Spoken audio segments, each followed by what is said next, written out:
Olá pessoal, estamos aqui para conversar hoje sobre a aula 9, para falar sobre o princípio da ação e reação, o primeiro princípio que a gente vai conversar aqui no curso. Primeira coisa, o que é um princípio? Princípio é uma afirmação de caráter geral, que não tem demonstração, mas que eu posso verificar experimentalmente. Tá? Então, princípio é algo que acontece e nós não sabemos nem demonstrar, nem justificar por que aquilo acontece. Tá certo? Se eu soubesse justificar ou demonstrar por que aquilo acontece, essa afirmação não seria mais um princípio. Aí seria um teorema. Teorema é passível de demonstração. Princípio não, só de verificação experimental. Por isso, como a gente vai discutir hoje sobre o princípio da ação e reação, hoje nós não vamos fazer nenhuma demonstração formal. Nós vamos fazer o quê? Nós vamos partir de situações cotidianas experimentais e, a partir das situações, tirar nossas conclusões e ir construindo a teoria que a gente quer montar. Tá bom? Vamos lá então começar. Tem um ímã, tem um prego. Eu vou pegar uma mesa horizontal e muito lisa, colocar o prego aqui em cima. E vou segurando o ímã, aproximando o ímã do prego. De repente, o prego vai fazer o quê? Opa, ele foi atraído pelo ímã, né? Então, o que eu posso dizer? Que aqui no prego tem uma força que o ímã atrai o prego.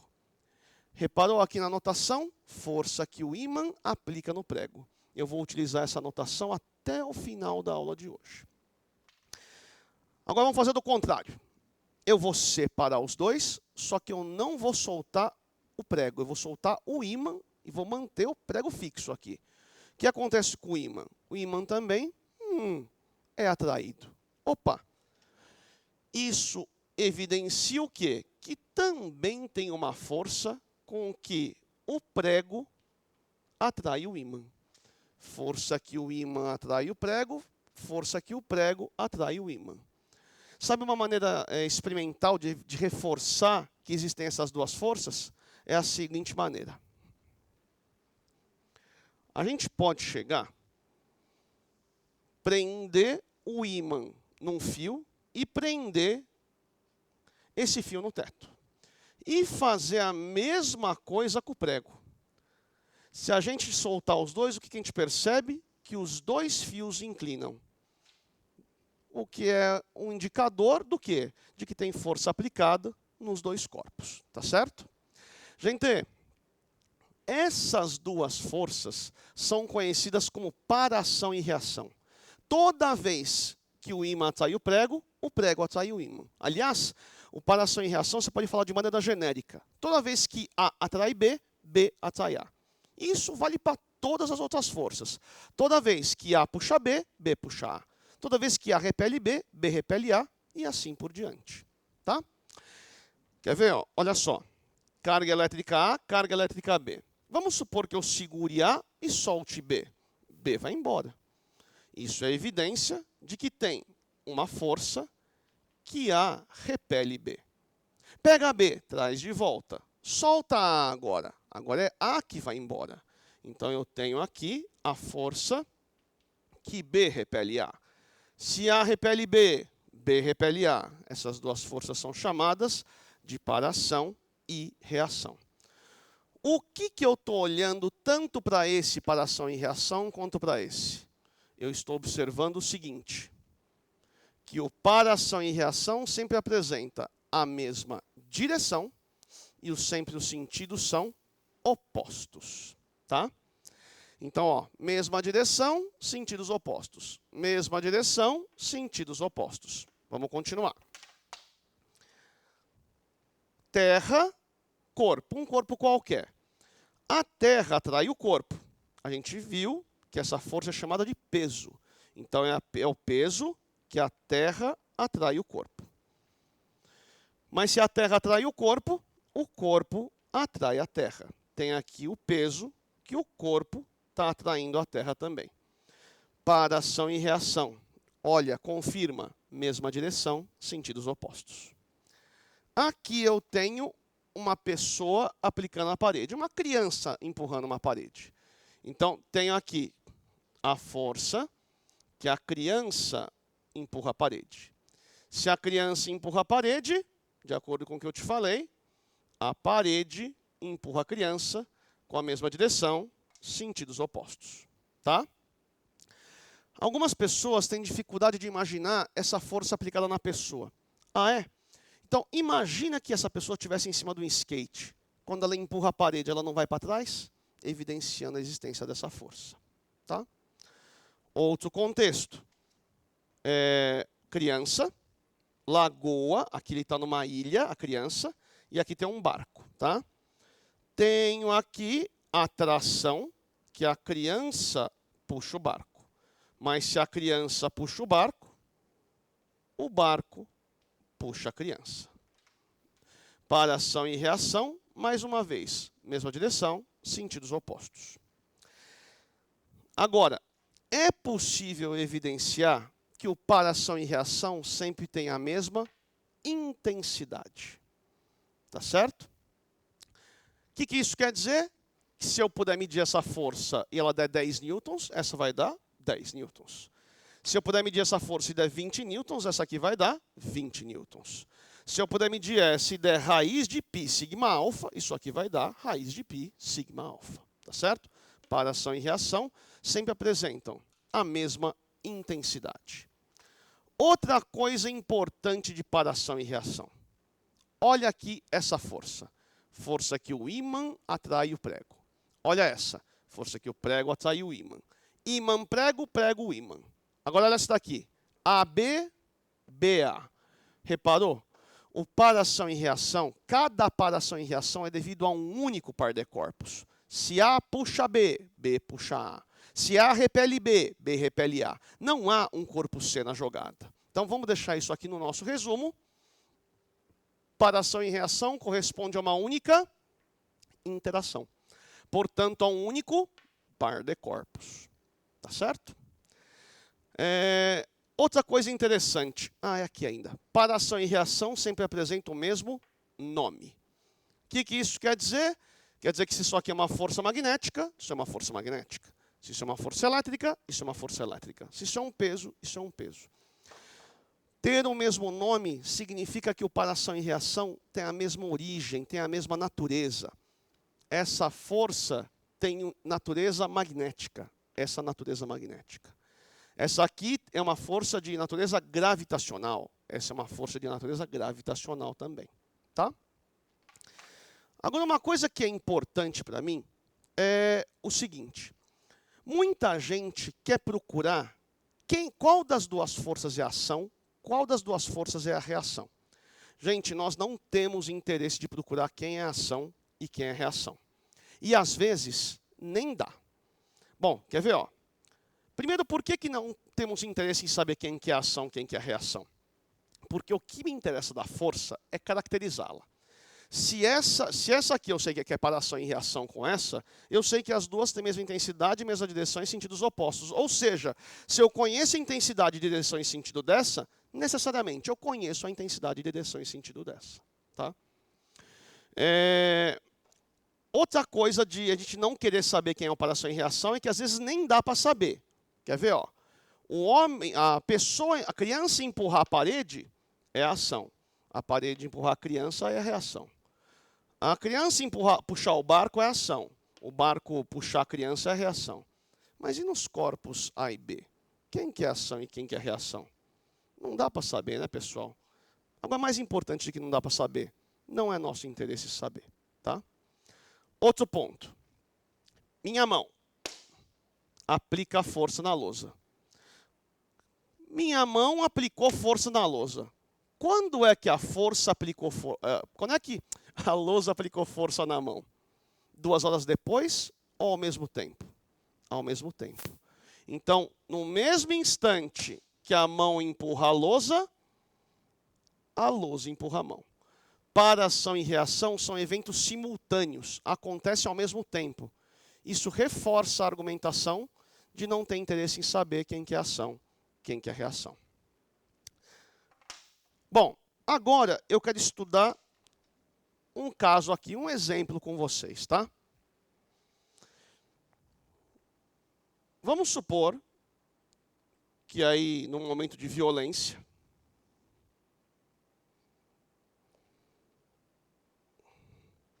alguém dá um soco numa pessoa, tá certo?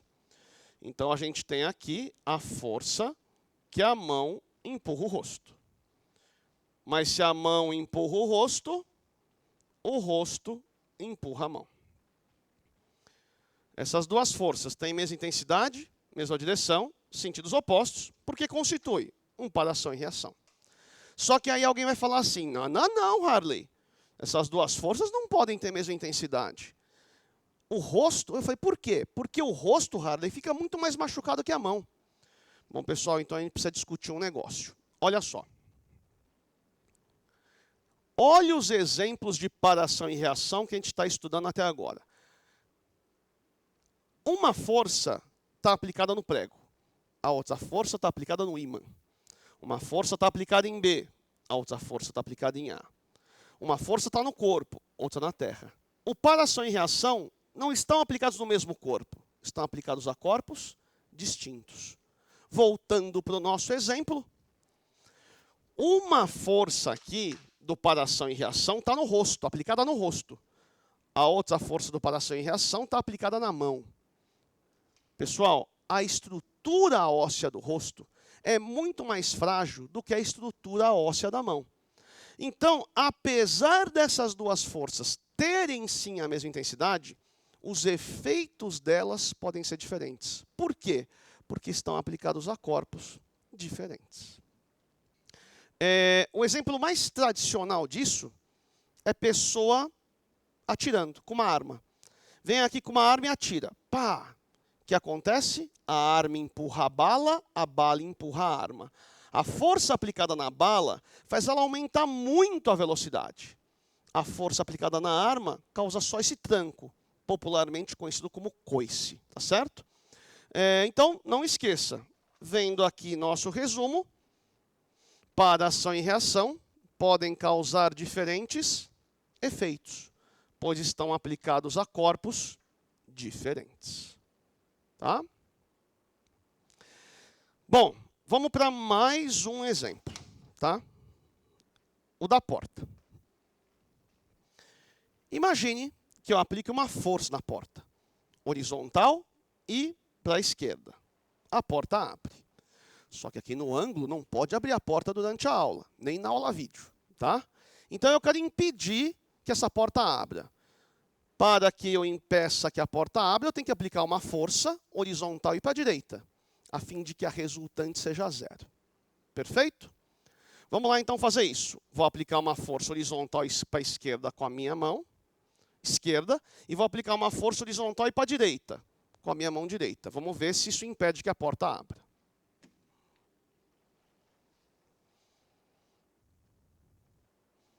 Adiantou? Não. Por que não adiantou? Porque uma força está aplicada na porta, outra força está aplicada na parede.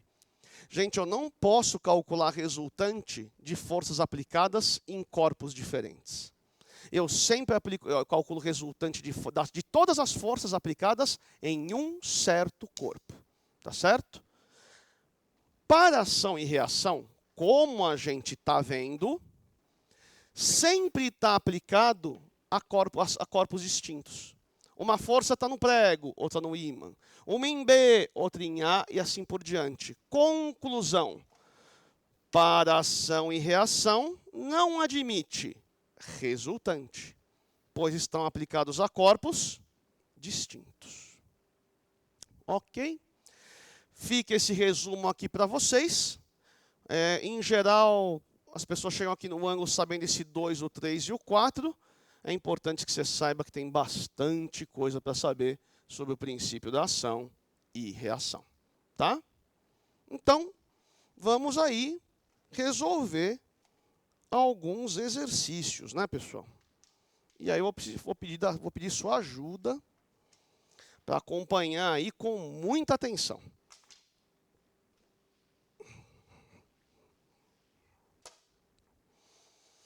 Vamos lá. Após a cobrança de uma falta, num jogo de futebol, a bola chutada acerta violentamente o rosto de um zagueiro.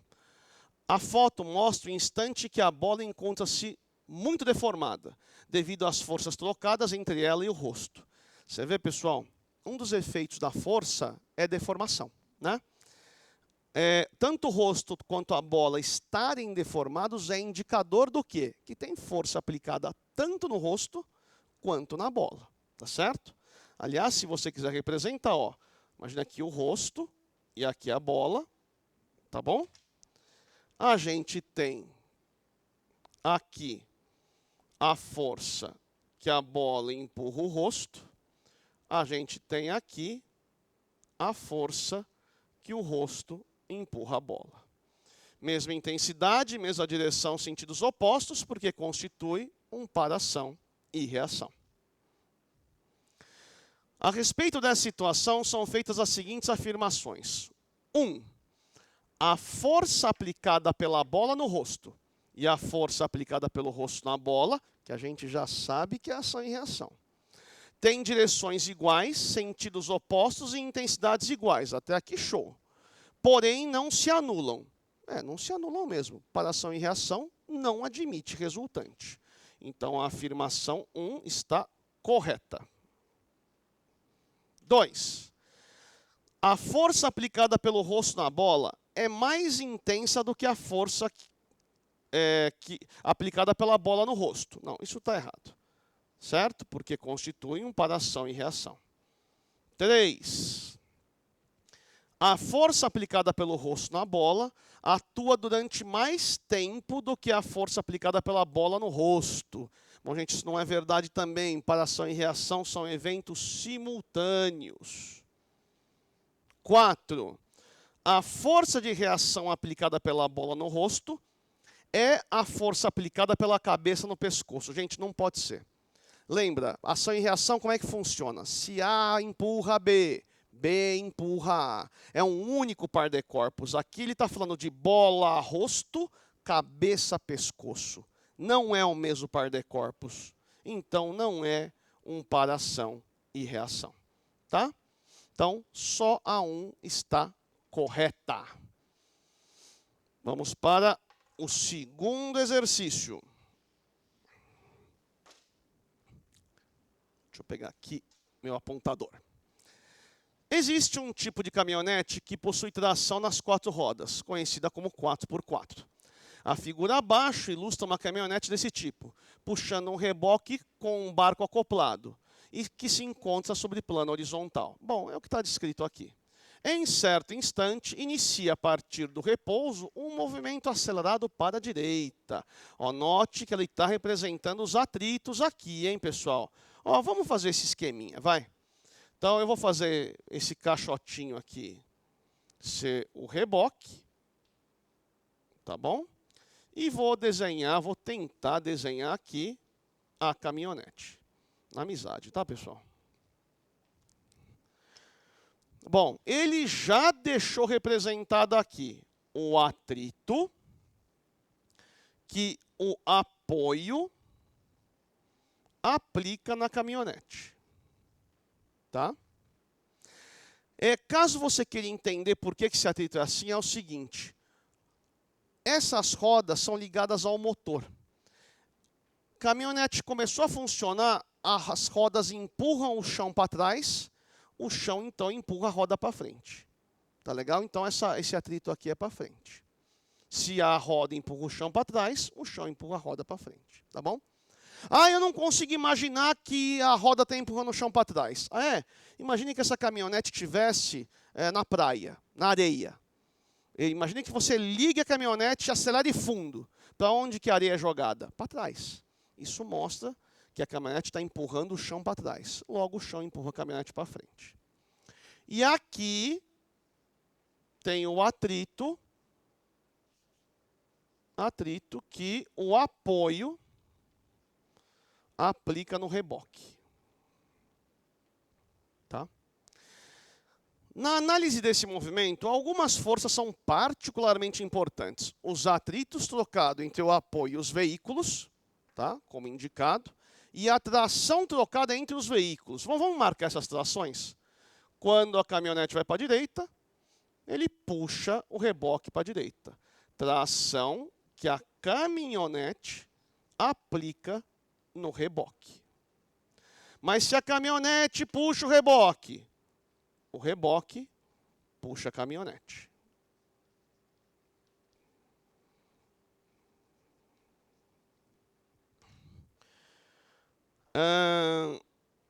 Pessoal, essas duas forças aqui constituem para ação e reação. Logo, essas duas forças necessariamente apresentam a mesma intensidade, mesma direção, sentidos opostos.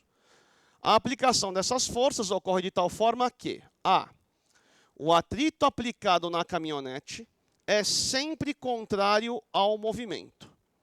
Logo, de acordo com a figura apresentada no sentido para a esquerda.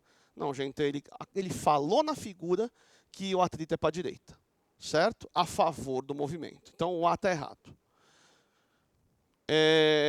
Isso é um ponto para a gente ressaltar, né? Atrito nem sempre é contra o movimento.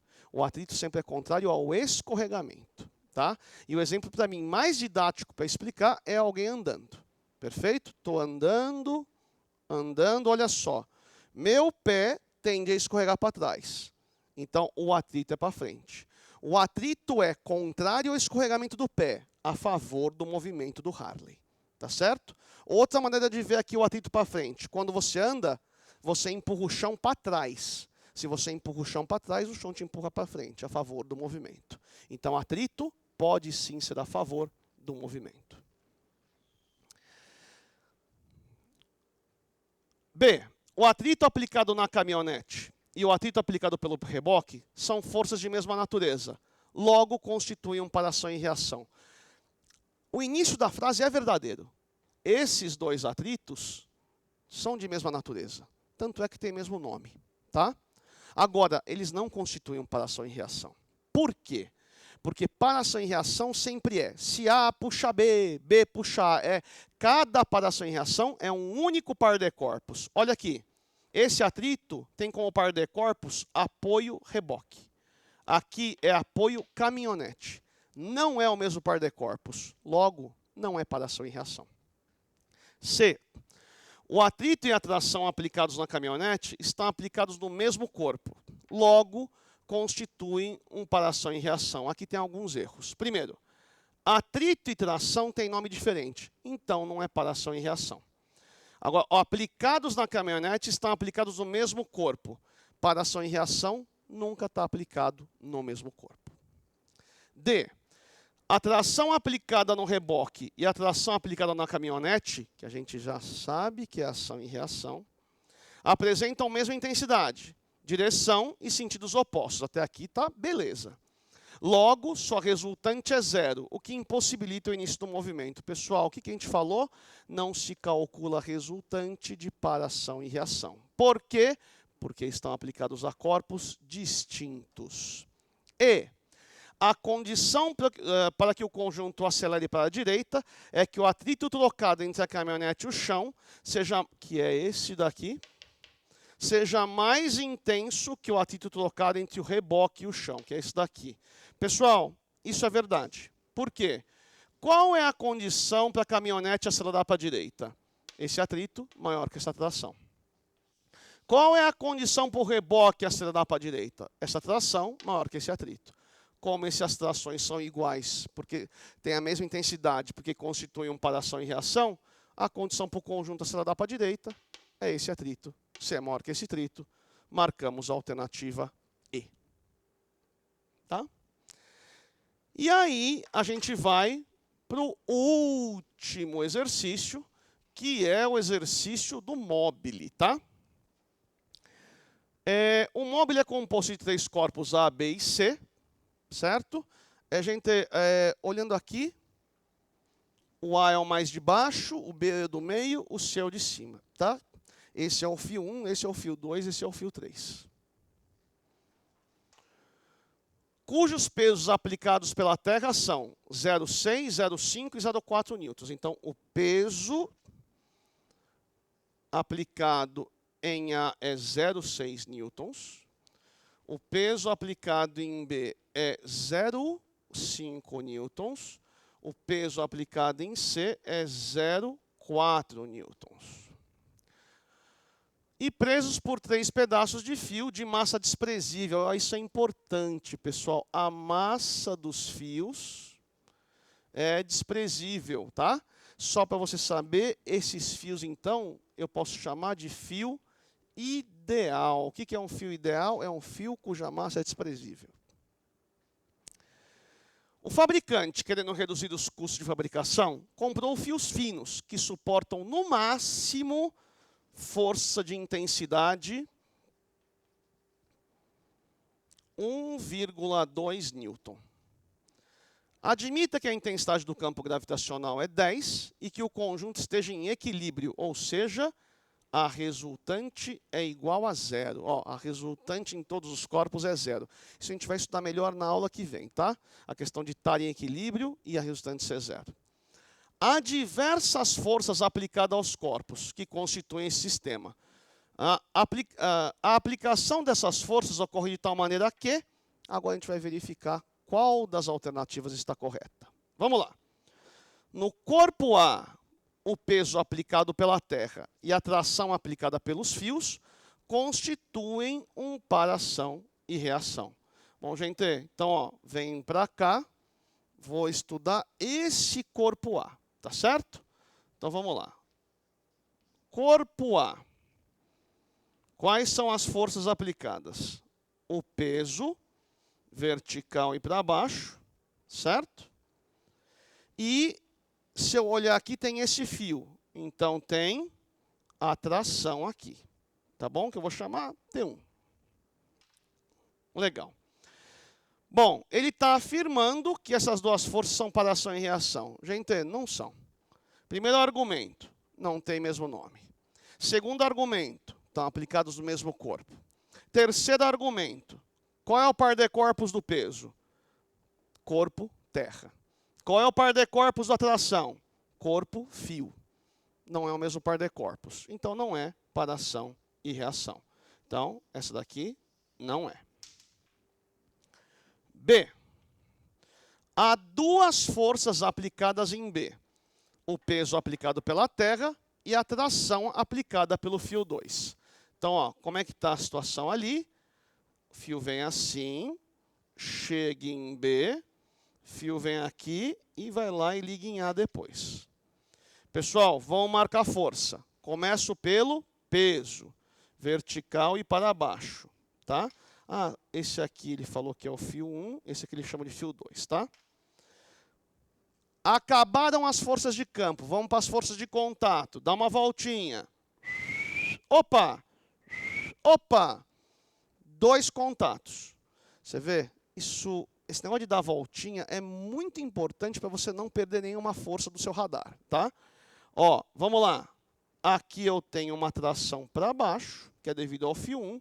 Aqui eu tenho uma tração para cima, que é devido ao fio 2. Então, nesse corpo eu tenho 3 forças aplicadas. O peso e 2 trações. Há 2 forças aplicadas em B. Já está errado.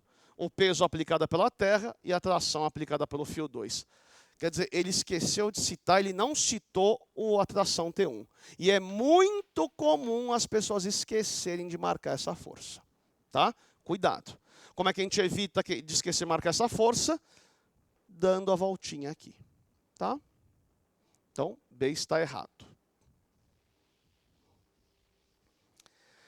C.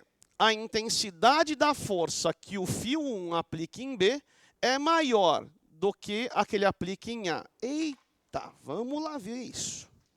Então, ó, ele está falando de aqui está B, aqui está o fio e aqui está A.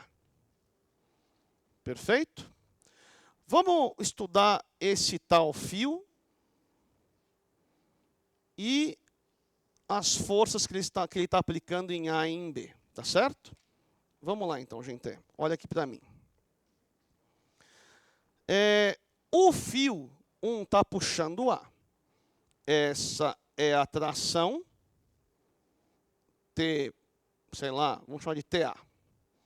Que é a tração que esse fio está aplicando em A.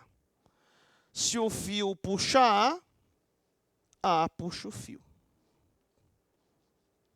Essas duas forças constituem um par ação e reação. Agora, olhando aqui, ó, o fio está puxando B. Então, aqui eu tenho a tração que o fio puxa B.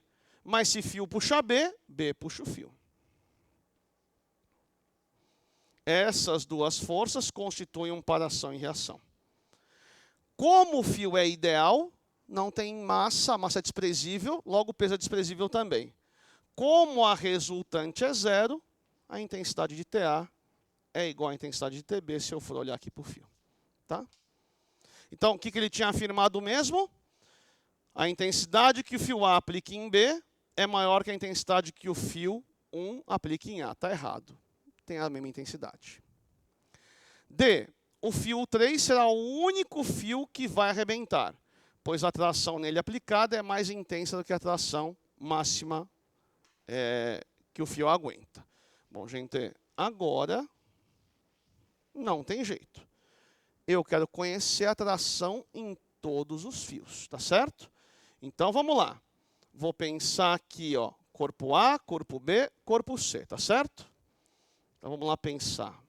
A, B, C. Junto comigo. Em A, quais forças tem? Peso aplicado em A. E, se você der a voltinha, tração devido ao fio 1. Vamos chamar aqui T1. Corpo B tem o peso aplicado em B. Da voltinha, tem as trações devido ao fio 1 e ao fio 2. Devido ao fio 2 é para cima. Devido ao fio 1 é para baixo. Corpo C tem o peso. Deu a voltinha, tem a tração devido ao fio 2 e ao fio 3. Aqui a tração devido ao fio 3. Essa é a tração devido ao fio 2. Beleza? Bom, vamos lá. O que você não pode esquecer? Que a resultante é zero. O que isso quer dizer? Que para cada corpo, quem puxa para cima é igual a quem puxa para baixo. Então vai, para o corpo A, o que eu posso dizer? T1 é igual a PA. Portanto, T1 é 0,6 newtons. Para o corpo B, quem puxa para cima é igual a quem puxa para baixo. T2 é igual a T1 mais PB. T1, 0,6. PB é dado 0,5. Portanto, T2 é 1,1 newton.